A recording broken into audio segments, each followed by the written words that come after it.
enough to attend demonstration, you as an introvert utakuwa even more enlightened, more awake. They got the judges in their back pockets, and they own all the big media companies, so they control just about all of the news and information you get to hear. They got you by the balls. I'm getting a question from MKU, and this lady is asking, hi, I am an introvert and I love this demonstration about justice, but the problem is I'm shy. I don't love mingling with new people, and so I can't attend the streets. I have Wi-Fi in my hostel. So what do I do to contribute to this demonstration for justice? So that's a very, very good question.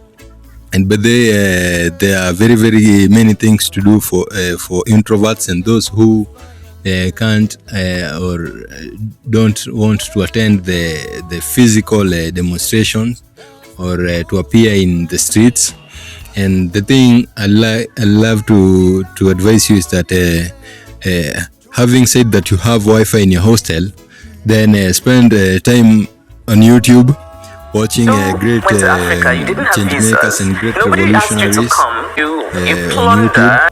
So one I love to prescribe for you today ni a man by the name of George Carlin. George Carlin ni a very great comedian, so ataku entertain, and the more anaku entertain, the more uta awaken, because the guy, the comedian, ni enlightened, ni awakened, ako in another realm. In fact, to me he's my favorite comedian, the greatest of all time according to me. So that comedian ako in another realm, ame awaken, ako enlightened. So the more you watch, uta laugh, uta enjoy, uta ku entertained, and as you are getting entertained and as you are being entertained, atakurevealia great things that uta discover, na ataku awaken into a higher state of consciousness. So George Carlin, he's my favorite comedian of all time. His videos are on YouTube, thousands of videos. Na alikuanga from US. Na alikuwa very great. Alikuwa very great kuput controversial topics na kupoint out the wickedness of the society, the rottenness of the system. So the more and more to watch George Carlin, the more and more to understand the powers that zina control the world na that zina destroy the futures of the society and the futures of our youths and the future of our generation and the future of our education system. So the more and more of George Carlin, the more and more results like these do not belong on the resume of a supreme being. Apart from entertainment, this is the kind of shit you expect from an office temp with a bad attitude. The more and more uta awaken to a higher reality. So George Carlin, my favorite comedian, kuchomea system na kuchomea the powers that rule the world and control the world without the knowledge of the masses.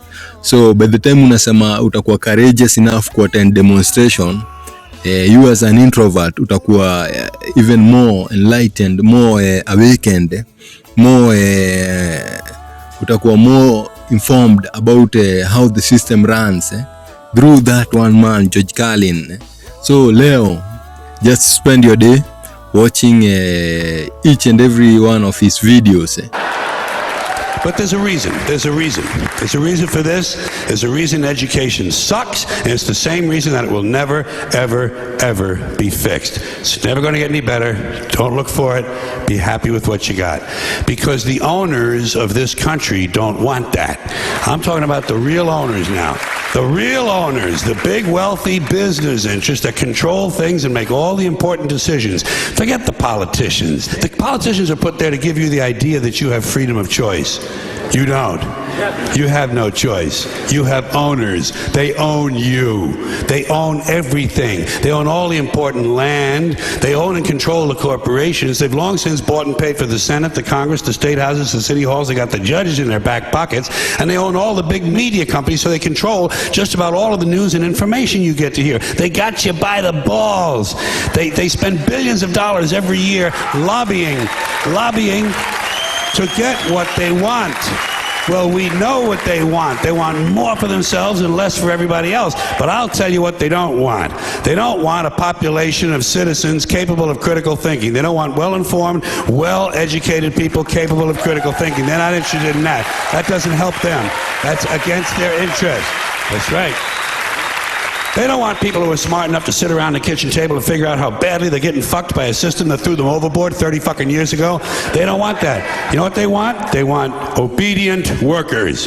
Obedient workers. People who are just smart enough to run the machines and do the paperwork and just dumb enough to passively accept all these increasingly shittier jobs with the lower pay, the longer hours, the reduced benefits, the end of overtime, and the vanishing pension that disappears the minute you go to collect it. And now they're coming for your Social Security money. They want your fucking retirement money. They want it back so they can give it to their criminal friends on Wall Street. And you know something? They'll get it. They'll get it all from you sooner or later because they own this fucking place. It's a big club and you ain't in it.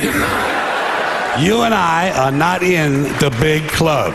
And by the way, it's the same big club they use to beat you over the head with all day long when they tell you what to believe. All day long, beating you over the head in their media, telling you what to believe, what to think, and what to buy. The table is tilted, folks. The game is rigged. And nobody seems to notice. Nobody seems to care. Good, honest, hard-working people, white collar, blue collar, doesn't matter what color shirt you have on. Good, honest, hard-working people continue. These are people of modest means. Continue to elect these rich cocksuckers who don't give a fuck about them. They don't give a fuck about you. They don't give a fuck about you. They don't care about you at all. At all. At all. Yeah. You know? And nobody seems to notice. Nobody seems to care. That's what the owners count on. The fact that Americans will probably remain willfully ignorant of the big red, white, and blue dick that's being jammed up their assholes every day. Because the owners of this country know the truth. It's called the American dream, because you have to be asleep to believe it. Ukiboeka, you can stream online uone venye demonstration town inaendelea. But please, the first thing you must do as an introvert is not to go into the streets. Juu utakuwa excited ama utakuwa overwhelmed because it's something ujezoea. So the first thing, watch this guy by the name of George Carlin. And until next time, I'm out.